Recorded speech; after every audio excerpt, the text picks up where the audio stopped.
வணக்கம். தந்தையின் பாட்காஸ்ட் செய்திகளை வாசிப்பது நான் கார்த்திகா பிரகாஷ். முதலில் தலைப்புச் செய்திகளை பார்க்கலாம். இலங்கை கடற்படையால் கைது செய்யப்பட்ட தமிழக மீனவர்களை விடுவிக்க நடவடிக்கை தேவை. மத்திய வெளியுறவுத்துறை அமைச்சர் ஜெய்சங்கருக்கு முதலமைச்சர் ஸ்டாலின் கடிதம். ராஜீவ்காந்தி கொலை வழக்கில் நளினி உள்ளிட்ட 6 பேர் விடுதலை எதிர்த்து உச்சநீதிமன்றத்தில் மத்திய அரசு மறு ஆய்வு மனு தாக்கல். வங்கக்கடலில் உருவான புதிய காற்றழுத்த தாழ்வு பகுதி வலுப்பெறுகிறது. வரும் 20ஆம் தேதி முதல் தமிழகத்தில் கனமழைக்கு வாய்ப்பு என தகவல். சீர்காழி தாலுகாவில் 8ஆம் வகுப்பு வரை பள்ளிகளுக்கு இன்று விடுமுறை. மயிலாடுதுறை மாவட்ட ஆட்சியர் அறிவிப்பு. இந்தியாவின் முதல் தனியார் ராக்கெட் இன்று விண்ணில் ஏவப்படுகிறது. 3 செயற்கைக்கோள்களுடன் ஸ்ரீஹரிகோட்டா ஏவுதளத்தில் இருந்து விண்வெளி பயணம். காசியில் 1 மாத காலம் நடைபெறவுள்ள காசி தமிழ் சங்கமம் நிகழ்ச்சி பிரதமர் மோடி நாளை முறைப்படி தொடங்கி வைக்க உள்ளார். இந்தியா நியூசிலாந்து இடையேயான முதலாவது T20 கிரிக்கெட் போட்டி நியூசிலாந்து தலைநகர் வெலிங்டனில் இன்று நடைபெறுகிறது. இனி விரிவான செய்திகள்.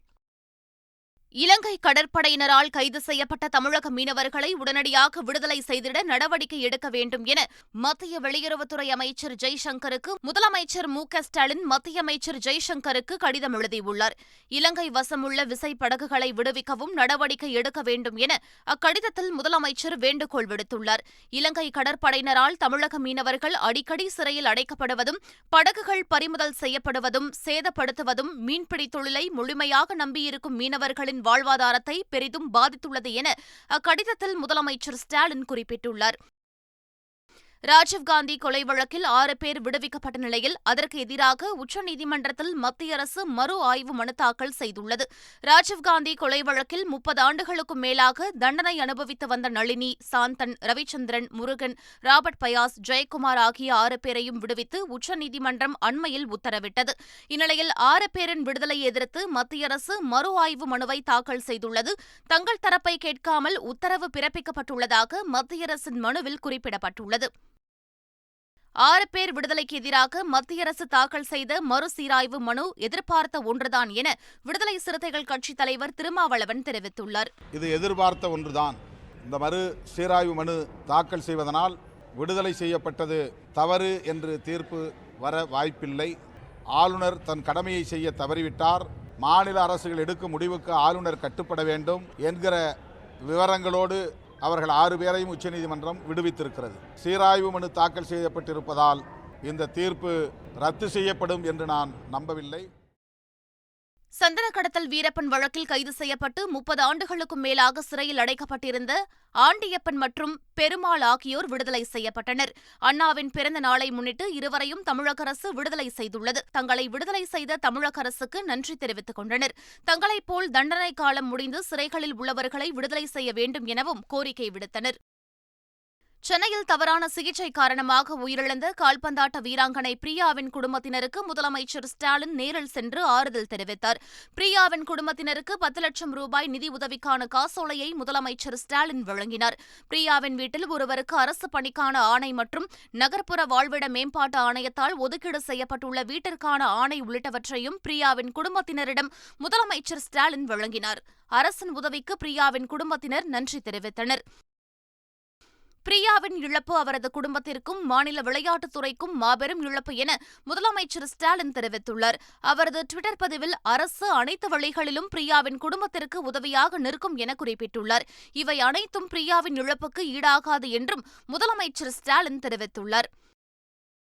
தவறான சிகிச்சையால் உயிரிழந்த கால்பந்தாட்ட வீராங்கனை பிரியாவின் குடும்பத்தினருக்கு மத்திய இணையமைச்சர் எல் முருகன் மற்றும் தமிழக பாஜக தலைவர் அண்ணாமலை ஆகியோர் நேரில் ஆறுதல் தெரிவித்தனர். பின்னர் செய்தியாளர்களிடம் பேசிய அண்ணாமலை, உயிரிழந்த பிரியாவின் பெயரில் ஆண்டுதோறும் மிகப்பெரிய அளவில் கால்பந்தாட்ட தொடர் பாஜக சார்பில் நடத்தப்படும் என்று தெரிவித்தார். பிரியா அவர்களோட பேரில் சென்னை முழுவதுமே ஒரு கால்பந்தாட்ட போட்டி, மிகப்பெரிய அளவில் ஒரு கால்பந்தாட்ட போட்டியை நடத்தி காட்டப் போகின்றோம். அதற்கு நம்முடைய மத்திய ஸ்போர்ட்ஸ் மினிஸ்டர் அவரையே கூப்பிட்டு வந்து, நம்முடைய அமைச்சர் முருகன் அவர்களை கூட்டிகிட்டு வந்து ஒரு மிகப்பெரிய கௌரவம் இங்கே இருக்கக்கூடிய கால்பந்தாட்டு வீராங்கனைகளுக்கு நடத்தி காட்டுவோம். 3 தம்பி அண்ணன்மார்கள் கால்பந்தாட்டு விளையாடுறாங்க. அவங்க ஐடென்டிஃபை பண்ணி கொடுக்கிற 10 பெண்களை முழுவதுமாக பாரதிய ஜனதா கட்சி ஸ்காலர்ஷிப் கொடுத்து அவங்க எந்த கால்பந்தாட்ட அகாடமி போறாங்களோ அதற்கான முழு செலவையும் பாரதிய ஜனதா கட்சி ஏற்றுக்கொள்ளும். கால்பந்து வீராங்கனை பிரியா உயிரிழந்த விவகாரத்தில் மருத்துவ அறிக்கை போலீசாரிடம் தாக்கல் செய்யப்பட்டுள்ளது. அதில் உள்ள முக்கிய அம்சங்கள் வெளியாகியுள்ளது. குற்றம் சுமத்தப்பட்ட மருத்துவர்கள் பால்ராம் சங்கர், சோமசுந்தரம் ஆகியோர் தவிர மயக்க மருந்து செலுத்திய மருத்துவர், பணியில் இருந்த செவிலியர்கள், அறுவை சிகிச்சை முடிந்த பிறகு சுழற்சி முறையில் இருந்த மருத்துவர்களும் மற்றும் செவிலியர்களும் கவனக்குறைவாக செயல்பட்டுள்ளதாக அதில் குறிப்பிடப்பட்டுள்ளது. கடலூரில் மூக்கு அறுவை சிகிச்சை செய்து கொண்ட பெண்ணிற்கு 2 கண்களிலும் பார்வை பறிபோன சம்பவம் அதிர்ச்சியை ஏற்படுத்தியுள்ளது. சான்றோர் பாளையத்தைச் சேர்ந்த உமாவதி என்பவர் உடல்நலக்குறைவு காரணமாக கடலூர் அரசு மருத்துவமனைக்கு சென்றுள்ளார். அவருக்கு மூக்கில் சதை வளர்வதாக மருத்துவர்கள் கூறியதால் அறுவை சிகிச்சை செய்துள்ளார். அதன் பின்னர் தனது கண் பார்வை பறிபோய்விட்டதாக உமாவதி வேதனை தெரிவித்துள்ளார். இது தொடர்பாக அவர் அளித்த புகார் மனு அடிப்படையில் விசாரிக்குமாறு சுகாதாரத்துறையினருக்கு மாவட்ட ஆட்சியர் உத்தரவிட்டுள்ளார். சென்னையில் பெருநகர ஒருங்கிணைந்த போக்குவரத்து குழுமத்தின் முதல் கூட்டம் முதலமைச்சர் ஸ்டாலின் தலைமையில் நடைபெற்றது. இதில் சென்னை முழுவதும் பொது போக்குவரத்து முறைகளில் பயணம் செய்ய ஒரே டிக்கெட் முறையை அறிமுகம் செய்யும் திட்டத்திற்கு ஒப்புதல் வழங்கப்பட்டுள்ளது. அதன்படி அரசு பேருந்து, புறநகர் ரயில், மெட்ரோ ரயில் என அனைத்திலும் பயணிக்க ஒருங்கிணைந்த டிக்கெட் முறை அமல்படுத்த செயலி ஒன்று உருவாக்கப்பட உள்ளது. சென்னை மெட்ரோ ரயில் திட்டம் 2இல் ஓட்டுநர் இல்லாமல் இயக்கப்படும் 3 பெட்டிகளை கொண்ட 26 மெட்ரோ ரயில்களை உருவாக்க திட்டமிடப்பட்டுள்ளது. இதையொட்டி சென்னை மெட்ரோ ரயில் நிறுவனத்தின் மேலாண்மை இயக்குநர் சித்திக் முன்னிலையில் ஒப்பந்தத்தில் கையெழுத்தானது. அதன்படி ஆளில்லா முதல் மெட்ரோ ரயில் 2024ஆம் ஆண்டில் சென்னை மெட்ரோ ரயில் நிறுவனத்திடம் ஒப்படைக்கப்படும் என்றும் அதைத் தொடர்ந்து ஓட்டுநர் இல்லாத ரயில் இயக்கத்திற்கான சோதனைகள் நடத்தப்படும் என்றும் தெரிவிக்கப்பட்டுள்ளது. டெல்லி பன்னாட்டு இந்திய வர்த்தக பொருட்காட்சியில் தமிழ்நாட்டின் அரங்கத்தை அமைச்சர் சாமிநாதன் தொடங்கி வைத்தார். டெல்லி பிரகதி மைதானத்தில் கடந்த 14ஆம் தேதி முதல் 41வது வர்த்தக பொருட்காட்சி நடைபெற்று வருகிறது. இதில் 29 மாநிலங்கள், ஒன்றிய பிரதேசங்களின் அரங்குகள் அமைக்கப்பட்டுள்ளன. இந்த வர்த்தக பொருட்காட்சியில் தமிழக அரசின் 13 துறைகள் தொடர்பாக அரங்குகள் அமைக்கப்பட்டுள்ளன. வேலூர் மாவட்டம் காட்பாடியில் நடைபெற்ற கூட்டுறவு வார விழாவில் பேசிய அமைச்சர் துரைமுருகன், கூட்டுறவுத்துறையில் பெற்ற அனைத்து கடன்களையும் தள்ளுபடி செய்தால் எப்படி ஆட்சி நடக்கும் என கேள்வி எழுப்பினார். நலிந்தவர்களுக்கு கடனுதவி செய்வது, அதன் மூலம் அவர்கள் வாழ்க்கையை பெருக்கிக் கொள்வது, சிறுக சிறுக அந்த பணத்தை கட்டுவது. ஆனால் வாங்கினவர்கள் அடுத்த கேள்வி தள்ளுபடி பண்ணுன்றதுதான். வாங்கும்போது வாங்கிடுவாங்க, அவரை கடனை தள்ளுபடி பண்ணணும். கடனை வாங்கினது பூரா தள்ளுபடி பண்ணணும்.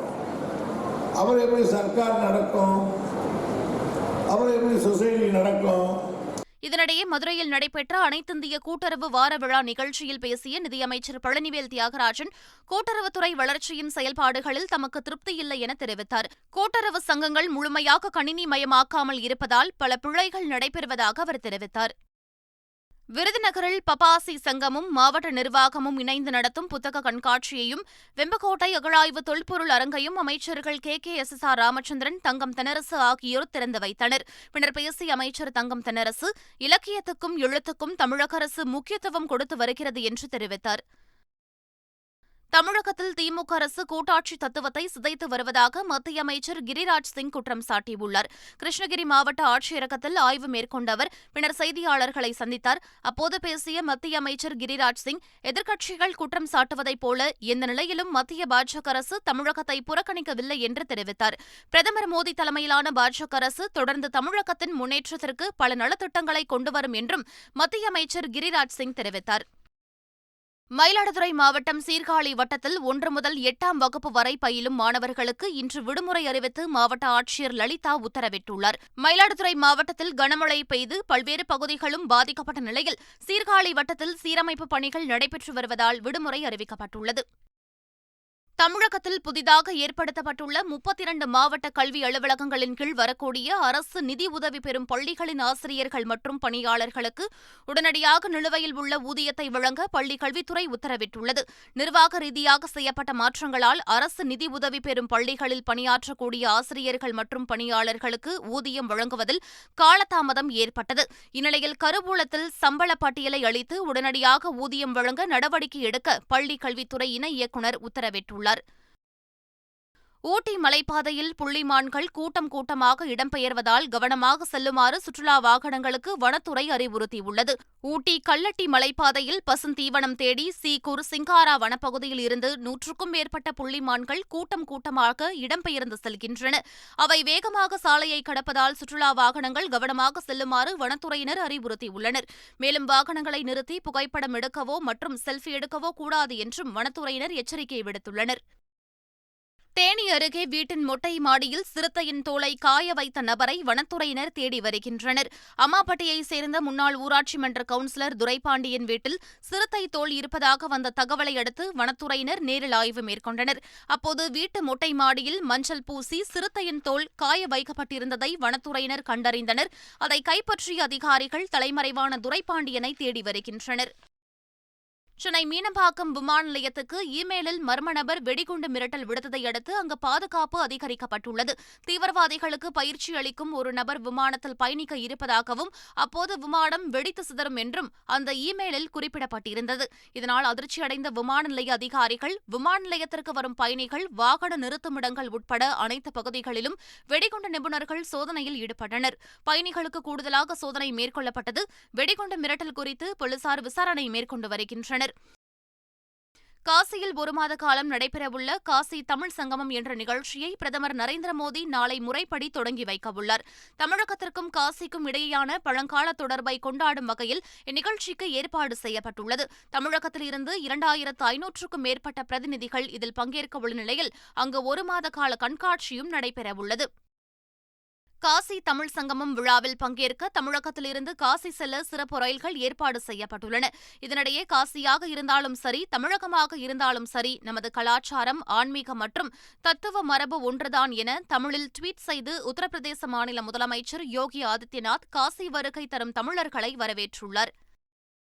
மணிப்பூர் ஆளுநர் இலகணேசன் மேற்குவங்க மாநிலத்தின் ஆளுநர் பொறுப்பை கூடுதலாக கவனித்து வந்த நிலையில் மேற்குவங்க மாநில புதிய ஆளுநராக ஆனந்த் போஸை நியமித்து குடியரசுத் தலைவர் திரௌபதி முர்மு உத்தரவிட்டுள்ளார். தற்போது மேகாலயா அரசின் ஆலோசகராக உள்ள ஆனந்த் போஸ் பத்மநாப சுவாமி கோவில் பொக்கிஷங்கள் தொடர்பான உச்சநீதிமன்ற குழுவின் தலைவராக இருந்தவர் என்பது குறிப்பிடத்தக்கது. உதயநிதி ஸ்டாலின் கதாநாயகனாக நடித்துள்ள கழகத் தலைவன் திரைப்படத்தை முதலமைச்சர் மு.க.ஸ்டாலின் சென்னையில் உள்ள தனியார் திரையரங்கில் படக்குழுவினருடன் இணைந்து பார்த்து ரசித்தார்.